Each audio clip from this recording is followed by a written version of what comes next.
What's the word, everyone? I'm your host, Critical, and if you're like me, finding a place to eat is never an easy thing to do. Whether I'm in my hometown of Seaport, Savannah, Mapleton, Atlanta, visiting family in Brooklyn, New York, or just traveling, I always find myself wishing I had a trusted friend I can call to tell me where to eat. The infatuation is that friend. The infatuation helps you find the right restaurant for any situation. Need a place for a first date? Trying to find a spot for your birthday that you don't want to celebrate, except you also kind of do? The infatuation has you covered in all these situations and many, many more. So if you ever need to find a place to eat but don't want to read through thousands of unreliable crowdsourced reviews, hit up theinfatuation.com or download their free app for iOS and Android to search thousands of restaurant reviews and guides in 22 major cities around the world. Or let the infatuation do the work for you by sending a text to 64560. That text is 64560. A real person will respond and help you find a restaurant that's perfect for whatever situation you find yourself in. One. Hey everyone, this is Vic, your boy Vic, with my man Critical, and we're about to do a review on the movie Escape Room, this is put the kids to sleep, and adults come out and listen. This is it's about to be a little profanity. Yeah, that All was kind right. of wild, but It's all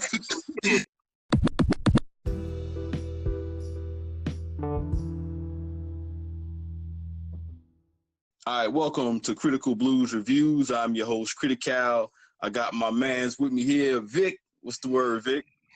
what's going on, man? Just chilling, man. And I'm glad I got you on, this podcast. It's funny because I actually I made it a little bit bigger than what it was supposed to be because I was actually tired. I got off work and I recorded the first podcast of the escape room, and I was tired because if you notice when you listen to it, I was saying stuff like I need to be saying like if you look at the leaf, but instead I was saying leaves, so I was making singular things plural. You know what I mean? That's Okay. how tired I was. You know what I'm saying? And I was like, you know what? I'm gonna do part B because I wanted to talk about the monster, the black monster. You know what I'm Okay. saying? And then I woke up, like I went to sleep, got off, whatever, and woke up, and then I was like, man, I really don't have that much stuff to say. I should have just put it all on one thing. But the Yeah. real deal is, man, I was tired, man. So, but the good thing about this is about having you on the show is that me and you did the escape room, and then you actually went to go see the escape room first, and then I went to go see the escape room. So that's Hmm. so that's what's up. Actually, Yeah. we did it because that was your first escape room, right?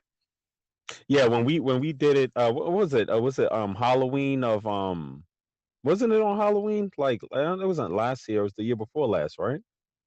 Right. It I might have think it been. was Halloween. I think it was on Right. Halloween of 2017. Wow, time flies. Yeah. Right. Right. Wow, that's crazy. Right, right. So, because it was you and your fiance and you all Yeah, went out there and yeah, did your thing. Like y'all had a great time. yeah, for sure. Yeah, We all did. We all did. yeah, so that's what's up, man. So definitely I wanted to before we get into the Black Monster of the escape room, I wanted to get your opinion about how you felt about the film.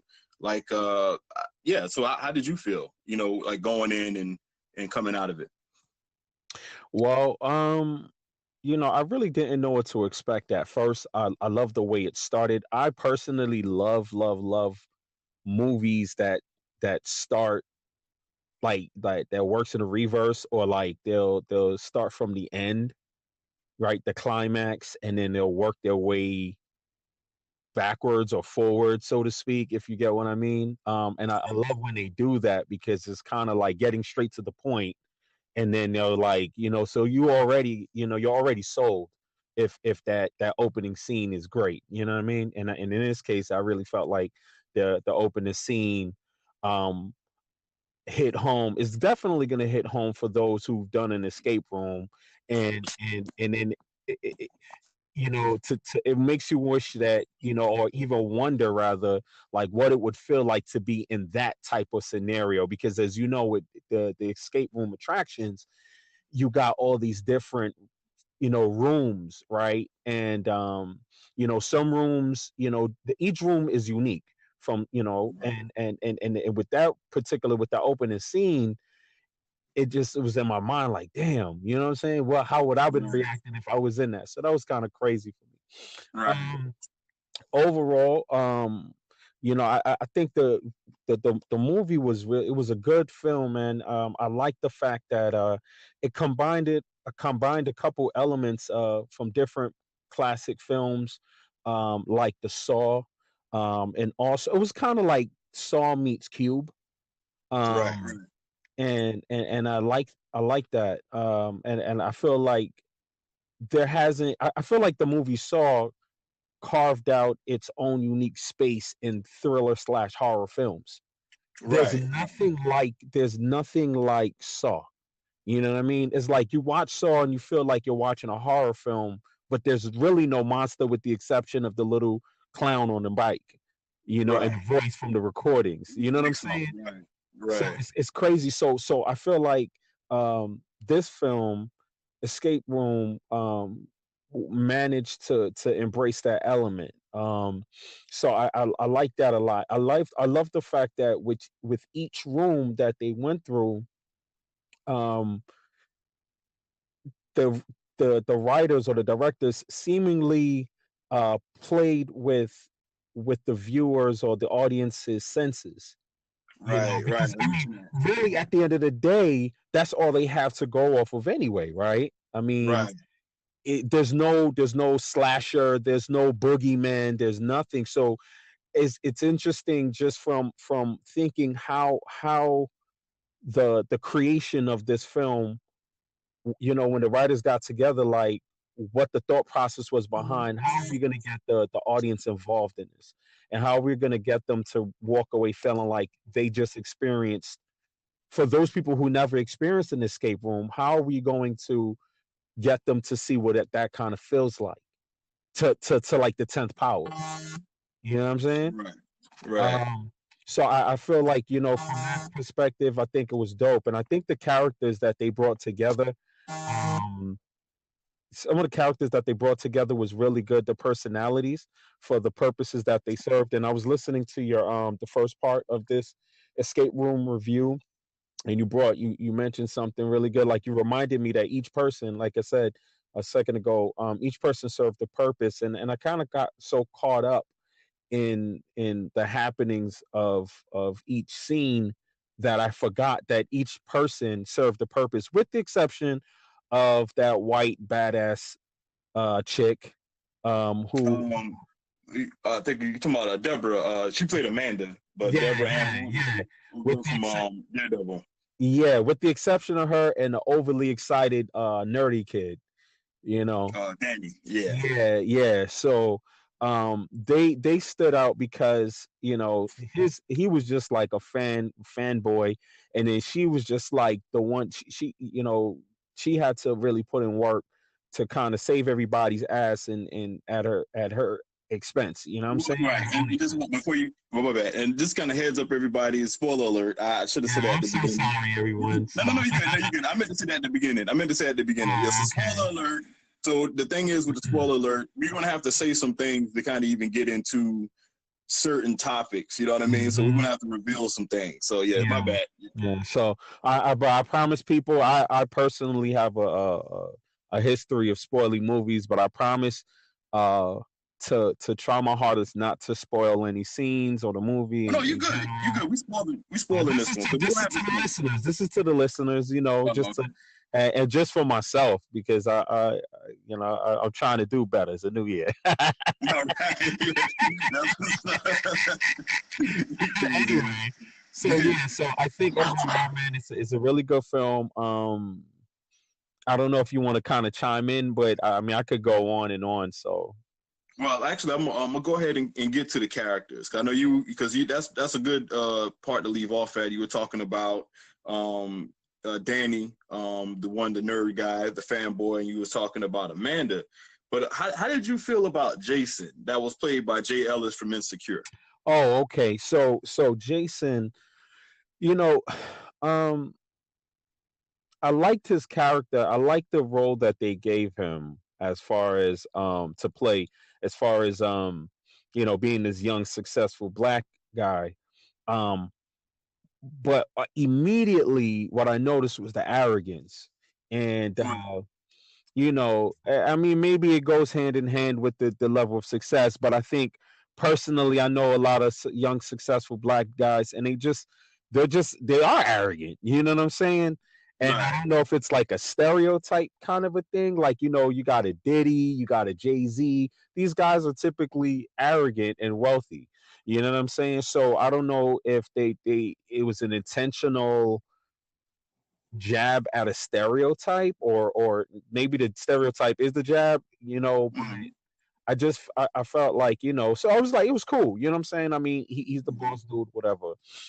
Right, because Um, I kind of felt like with Jay Ellis, the character that Jay Ellis played, Jason, he started off as a go-getter, like you mentioned, and also his character was very confident. He was slightly asshole, like you said, and he had misogynistic talk. Well, it wasn't really misogynistic talk, because that's the hater of women, right? But his joint was kind of like, yo, he was talking to Danny, was like, yo, Danny was saying he played video games, and Jason was like, I don't have time. I fuck a lot of women. You got I was, to I was laughing. I was laughing at that, like, you little yeah, kid. so you had that, but as the film progressed, he actually became like the leader of the group. You know what I mean? And then the information that he gave made sense. Like, he was kind of like telling everybody about hypothermia, kind of like, like telling them what they needed to do, whoopie whoop. And then he even showed compassion for Zoe, which was the lead character, and Amanda, who was the badass. You know what I'm saying? She was in the military, for those who don't know, to get deeper into the story.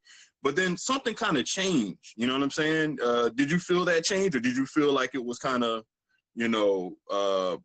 a good, I guess, high point for his character, or incline for his character, or decline? Yeah, I actually love that question, because I did feel a shift. It's like his character really came to alive in that shift. It's like after that shift is when you really start to notice his character, and I think it was around the time, when they went to that cold setting, and the something about the cold that just makes everyone ironically become, all man for themselves, you know Right. and I think that's what happened in that setting. And then after that point, it's kind of like Jason just was kind of like this this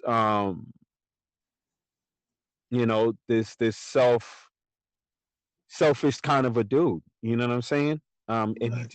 he just kind of was like a selfish person who from the cold, when it went. I mean, even though granted everybody was super cold, so they had to share the source of warmth, but at the same time, um, I He just was felt very demanding of the he was jackets. demanding with it, right? You know what I'm Yeah, very saying? demanding. Yeah, he was just very like a bully, like, and that bully attitude kind of it got progressively worse as they moved on and or advanced in the rooms.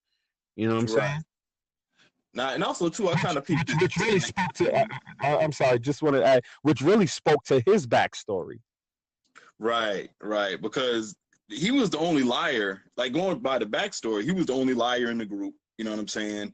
Mm-hmm. Like, it seemed like he had a decent character if his lie was the truth. Because in the lie, he was basically like, him and his roommate, were stranded, and his roommate got hypothermia, and his roommate. Spoiler alert. Yes, well, yeah. Oh, yeah, they know, they know. So his roommate got hypothermia and took the jacket and swam off and died. You know what I'm saying? Yeah, Which yeah. I was rolling with that story. That story was fine to me, and you didn't really need an asshole like the bad guy in that story setting. I felt like you didn't really need that. I felt like if you had compassion for each character, it would have been fine. But then when you come to find out that whole story was a lie, he actually killed his roommate and stole the jacket. You know what I'm saying? Then it was like, well, this is where the compassion cuts off. And it's funny that out of all the characters, the compassion only cuts off for him. So I thought that was kind of interesting, you know, like how that went down, you know, and also even with Zoe, like I even spoke with, like, all right, with certain things, right? Like, because there's certain things that I want to kind of break down when you discuss the categories of Black men and Black women in film that's written or directed by non-Black writers or non-Black directors. You know, for the men, you get the stereotype of an asexual, you get the Black sacrifice, you get the Black monster, you get the comic relief that's overly silly. You know, you get the white god or the white daddy, the guy that's really like Django, where you had, you know, the guy that was, I forgot the guy's name, the Tooth Man, that was kind of holding Django's hand throughout the whole movie, even killed this main character, you know, killed the main villain, you know. And then you have, you know, like the stereotype of gay men. It's not shot at gay men because a gay actor can play a heterosexual character, but you don't have a gay Indiana Jones, you don't have a gay Luke Skywalker, you don't have a gay Superman, gay Bat, you don't have these characters, but a gay actor can play those roles, and that's dope. But the thing is, when it comes to superheroes or things of that nature, you get where you get somebody playing that character, you know what I'm saying, or they'll introduce that character, like I forgot Aqualad, like I think they made him a gay superhero, and then they made somebody else. I mean, that's cool, but I noticed that they don't do that for certain other superheroes or other characters. You know what I mean? So that's the only reason why. So it's not a knock at, you know, having a gay character. That's cool. But it's just, I just noticed they don't do that for white main characters. You know what I mean? So that's why I have that on the list. And then also I have with Black women, you know, they have where they're either sassy, you know, they're always in an interracial relationship. You know what I'm saying? For some reason, Black men and Black women can't really have a relationship in films that's directed or written by non-Black people. And they have the I don't need a man attitude, or they're just very, very tough. You know what I'm saying? So I had to break those characteristics down. And so, but for me, I felt like Jason fell into the Black monster category, because even at first, before we even get to the Black monster category, I felt like the young lady Zoe, you know, he saved Zoe. Like, Zoe was actually about to die. I'm not going to say how yet. I kind of want to leave that suspenseful, even though it's a spoiler alert. I think you might take away. I think you might take away too much. By saying so much, you might take away too much from them. Because I mean, you're about to say she's about to die, so it's like, for real. So now I'm gonna be watching the movie the whole time, like, what is she gonna tell you? Spoiler alert. Anyway, go ahead, man. So she's about to die. Jason, you know, right, much, he comes and saves her. But if you notice, there was no really interaction between Jason and Zoe, other than the only interaction Zoe had with Jason is her yelling at him. You know what I'm saying? Like, they never had like a bond. And I noticed that with in TV shows too. Like even like a lot of CW shows, you know, like you'll have it where it's like a black character and a Black male character and a Black woman character. They rarely have interaction. She's like chasing after the white guy or the white main character or whatever. He's just being asexual, you know what I'm saying? But, you know, like, but you have those situations. And I noticed with them, she didn't have an interaction with him, you know, at all. You know, he saved her, cool, but yet she was yelling at him. That's the only interaction they had, her yelling at him to kind of leave somebody alone. You know what I'm saying? But she kind of had an interaction with everybody in the film. And I noticed too, he had, you know, for some reason they made it a point. I don't know. Did you get this where the badass Amanda, where he was kind of like showing that he was showing some type of affection for her? Did you get that? What scene was that? Because I can't it was really a scene. Remember. It might have been the pool hall scene, and it was to the point where I can't remember exactly what was going on, but it was. I remember like it was something to the point where he like his tone kind of softened up for her. You know what I'm saying? You know, like when you like when you see a dude or you talking to a young lady that you like, your tone kind of, you know, you sound more, I want to say affectionate almost. You know what I'm saying? Like his tone kind of got kind of affectionate. I kind of peeped that. I wish I could remember the exact scene that happened to kind of jog your memory. I know that's something we kind of have to see again. But I kind of peeked that or whatever. But did you get the whole thing with the Zoe about, you know, like her not really interacting with him, but yet other than the fact that she was yelling at him to keep him in check? Well, to be honest with you, so yes, to your point, yes, I mean, now that you pointed out, I do notice it. However, I didn't, you know, in a grander scheme of things, and in retrospect, like I didn't really see, I don't see where much interaction would have been necessary between the two. Um, Outside of Mhm. the spaces that they occupied. I mean, because just looking from, you know, observing from other characters, I mean, you know, some of the other characters didn't interact with Zoe, but I guess, you know, to your point of, you know, the black interaction, pretty much. I think it was just no one person really um, connected with, you know, each other, because everyone was Right, still in like stranger right, mode for the most mhm. part. Right. You No, know I what I'm get you. saying? Just to be fair, you know what I'm saying? Like to me, to me, the only attachment that I really saw, and I was surprised that everybody really gave a F, was um when homeboy, you know what I'm saying, when Mhm. homeboy got caught up, you know what I'm saying, in Or the Danny. icy room. Yeah, Danny. When Danny got caught up and everybody seemed like, oh, I'm like, I'm like, yo, what the hell? Like, you know, y'all barely even know him, but it's I just mean, death. You know. the value Right, in right, for human life. I get it. But anyway, to stay focused on your point though, now there was something else that came to mind, and based off of some of the things that you pointed out, you know, in retrospect, I do feel like here it is. Like we were saying earlier, you had this young black man. He's a stockbroker. He's successful. He's confident. Um, Clearly, he's, you know what I'm saying, maybe a one can assume that he's a ladies' man based off of some of the sexist statements he makes, whatever. And it's like he has it all together, mhm. is what we get, right? Is that he has it all together. He has money. He's successful, and and um and you know, he the way that they make the movie unravel on his character is like, behind all of that, he's not really who he Right, depicts himself to be.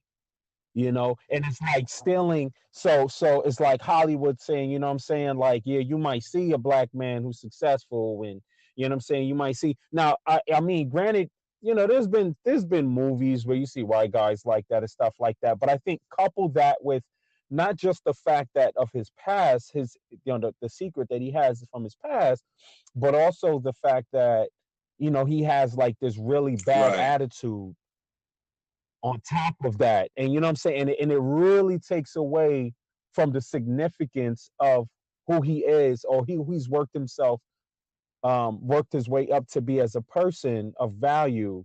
Um, you know, because now they just kind of diminish it with this ugly monster like character as the movie, you know, right, as the movie develops, you know, and then I feel like, to your point, man, I do feel like, why couldn't he just be a good dude? Maybe why couldn't he just be a good dude, but has that secret, and you know what I'm saying, just for the element of surprise or interest or whatever have you. Why couldn't it just be he had that secret in the closet, but now, you know what I'm saying, like, you know, those leadership skills that he's displaying to us now is like it has a sinister underlying to it, or you know, it's like a corrupt, right, you know what I mean, and it depicts us as, you know what I'm saying, leaders, like, be like, see how the black guy is treated, because I remember you and I having a conversation, and earlier, maybe a week or so ago, about the movie, and I had mentioned to you that I didn't like.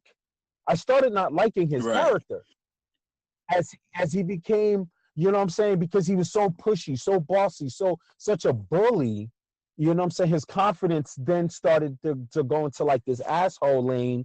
And if I felt like that towards another black man, you know what I'm saying, as a black man, I could only imagine what it felt like And to he the was the rest only of the one like world that. who Like don't you know, look like at they me. tried to make like the other, I guess the second lead, Ben. They tried to make him the white guy. They tried to make him the asshole at first because he was the main reason why Danny got killed.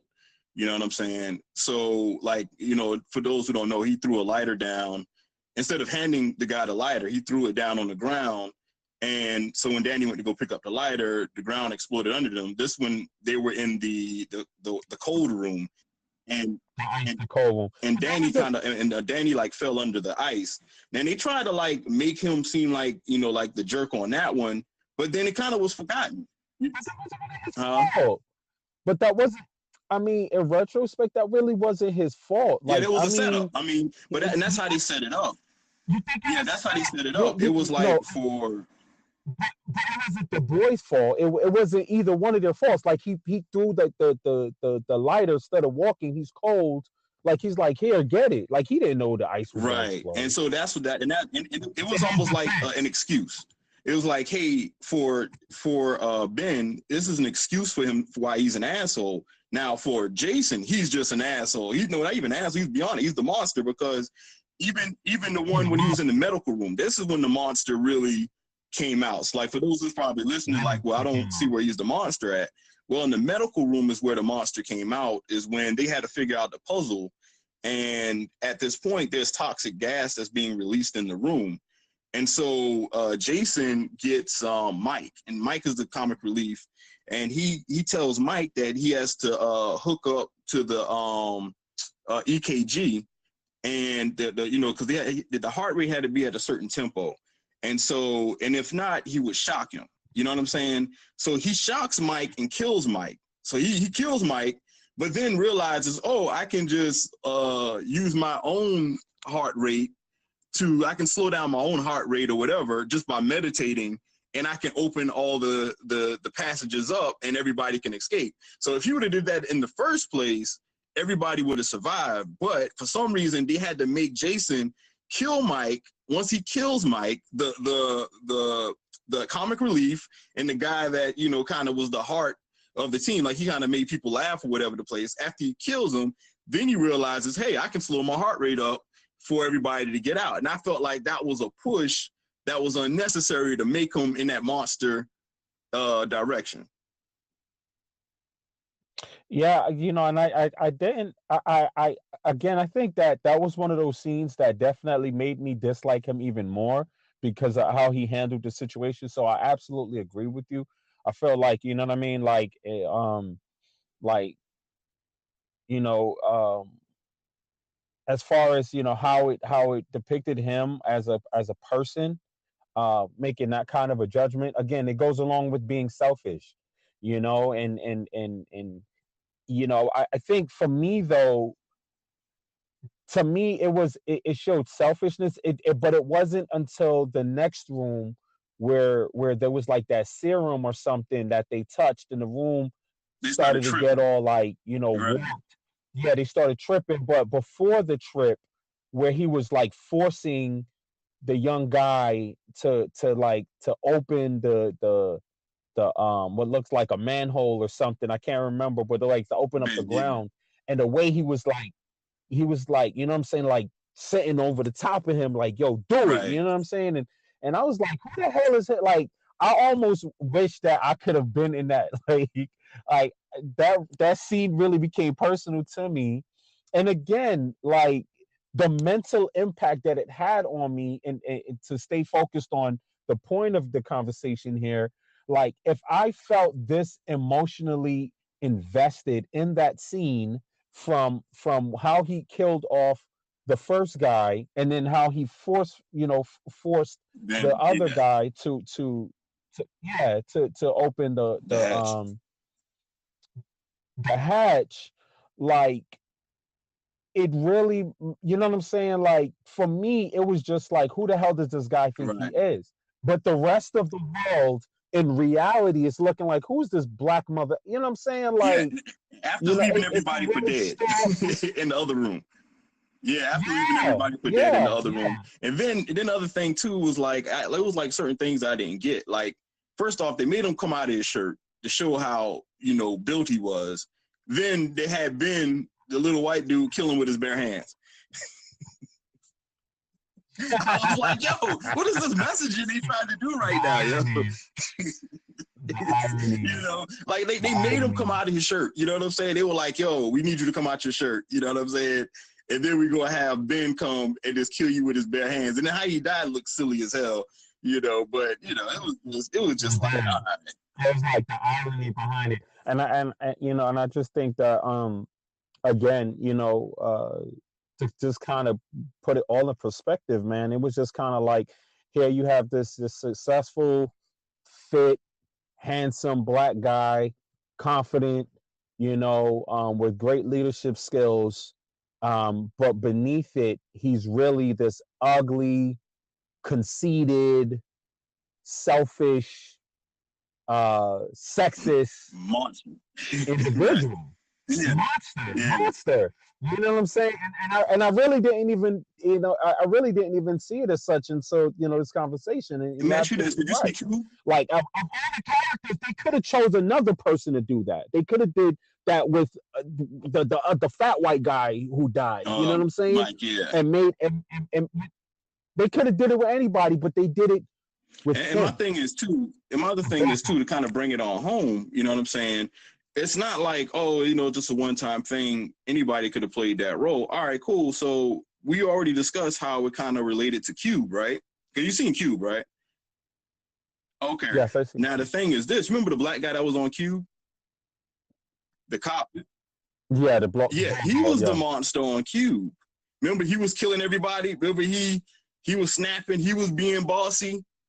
He was doing the same thing Jason was doing. The guy off Cube, the black guy off Cube. He was the cop, and he was beating everybody up. He was killing everybody, and he became the monster that was, like you already had, the monster really was the Cube itself, like with all the traps. You know what I'm saying? Then all of a sudden, the black dude becomes, violent. He's killing everybody. I think he stabbed a pole through one of the girls' like back or something like that. So it's the same thing, like, because it has the Cube quality, and they chose to make the black guy the same monster, which you see in other movies as well. Like, they always fit those stereotypes that I called out earlier. Like, you always have to have that category. And so it's ironic to bring it around full circle, not to be like I'm just talking out of my ass. You know what I'm saying? No, it's been done before. You know what I'm saying? It's like no matter what capacity, in Cube, everybody looked like this apocalyptic kind of a setting of sorts, or outer space age kind of a something. But in this space, it was like, modern day, professional, and it's kind of like no matter if he has a suit on, he's well spoken, he's well groomed, he's still a monster, he still has something to hide. Don't trust him. Given the right opportunity, he will cross you. He will kill you. You can't trust this individual, and that's what I got. Yeah, so, and you got plenty of people that kind of throw people on that, especially black people in that category, like Zack Snyder. He's good for that. Quentin Tarantino was the king of that. Like to see black men's balls get blown off and get fucked in the ass and all kind of shit. So, it's people that's out there, and you're not really, like first thing people will say is, all right, man, y'all reaching. I don't feel like I'm reaching when it's consistent. You know what I'm saying? So interesting because you mentioned Quentin Tarantino. I actually like Quentin Tarantino movies, but you're absolutely right. And maybe it's just because I'll be so caught up in certain things. But I never really noticed that, he be doing some wild shit. And that's what makes it tough, because you enjoy those movies. You want to see more, horror, sci-fi, thrillers, and then enjoy it. But then you get those little stereotypes, or those stereotypes that'll just take you out of the movie. You know what I'm saying? Like, like for me, I wasn't mad. You know what I'm saying? Like this last go around, I used to be pissed off, but then somebody kind of told me, was like, hey, if you want to, have a better images of Black people, make the film yourself. And I get it from a filmmaker standpoint, because this person was a filmmaker or a writer. So, you know, and I get that point. But like for people like you're, you know, like more in the business and you want to go to the movies to watch a movie to kind of kick back and enjoy it, you know, that has to be frustrating to know that, you know, you have to sit through, you can't really enjoy the movie like how you want to, because you got these depictions. You think you're going to be represented, and all of a sudden, you know, this character falls into these categories that, you know, that's deemed negative, especially by, you know, Black directors and writers. You know what I'm saying? So yeah. You know, and again, I mean, in all fairness, I mean, I really didn't. It really went over my head, but I'm glad that you did bring it to light, because I think that's what happens. I think what happens is that we do have our guards down when we watch certain type of films, like, you know, when watching a horror film, watching, you know what I'm saying, something in that vein. You're not looking at it with a very I'm trying to think of the word, but you know, your guards are just down. You know what I'm saying? You're not looking for stereotypes or racism, somewhat. You know what I'm saying? Because it's just horror. Everybody's in survival mode. You know, we're all equal when it comes to horror. And you know, and it appears to me that with this movie, that's just not yeah, the case. With this movie, you know, here was an opportunity to let this character shine, but he just so happened to be the out of all the characters, he was the untrustworthy one, you know, the one with all the secrets, right. Yeah, you know, and again, with the one with the skeletons in the closet, yeah. you know, from character to his backstory. Oh, you're breaking up. My bad. Oh, okay. Oh, I'm here, Oh, man. okay. Yeah, man. So, you know, I definitely, you know, and that's just our opinion. You know what I'm saying? You go for the movie, check it out for yourself. If you feel like, hey, you know, that character is okay with me, you know what I mean? I mean, that's what it is. You know what I'm saying? But yeah, you know, it's like for me sometimes, you know, like I do look for that, and I try to put other people in that category, because I was thinking about what's the Zack Snyder film with the zombies? I can't, my mind's blank right now. With the Dawn of the Dead. Dawn of the There's a Dead. lot of And zombie movies. so like Dawn you of the had Dead, okay. the asshole in that movie that had the boat. You know what I'm saying? So that kind of like, you know, I thought about that. I was like, all right, so you had the character, the asshole, that had the boat. You know, like, you know, but I guess the whole thing was he was entitled. Like you can totally see somebody like him being a Fox News, you know, reporter. You know what I'm saying? Yeah, it's somewhat of a stereotype, but I can see, you know, like a Sean Hannity in that position. You know what I'm saying? And not to be calling out names and nothing like that, but, you know, I can see him, you know, as that character. But I'm trying to picture anyone else, you know, that would just turn like that. You know, all of a sudden, Yeah. you got a team, but all of a sudden you kind of just leave them. But, you know, it is what it is. I mean, you know, like I felt like, you know, I kind of made this podcast a little bit more than it was, because actually I was just supposed to mention a few things in the last one. Like I said, I was a little too tired, so I just had to like think of some things that really stood out to me. You know what I'm saying? I appreciate you coming on and you know, sharing, you know what I'm saying, your opinion as well. Yeah. Absolutely, man. I really appreciate you for having me, man. Thank you. I didn't realize I had so much to say about the movie. Because I honestly I Right. forgot a lot, you know, but in having a conversation and listening to the podcast, it kind of jogged my memory, and it was fun, That's man. what's It was up, man. I definitely dope. appreciate you coming through, and that's just something. That's just our opinion, man. And you know, if y'all feel differently, you know what I'm saying? Hey, you know, hit me up on Instagram, Critical Blues Reviews with a K. You know, do you want to put your Instagram or Twitter out there, Vic? It's up to you. You don't have to if you don't want to. Um, I'm not putting. I mean, right now, because right now I got my Instagram on freeze right now, so I'm kind of working on some things, but maybe in a future, you know, review, I'll be ready to give that All out. right, that's But what's nah, up. I'm All good right, though. man. Yeah. Thank you for coming on, and remember to make me last by giving listener support for the podcast, and Yo, for me and Vic, we're out, and y'all take it easy. One.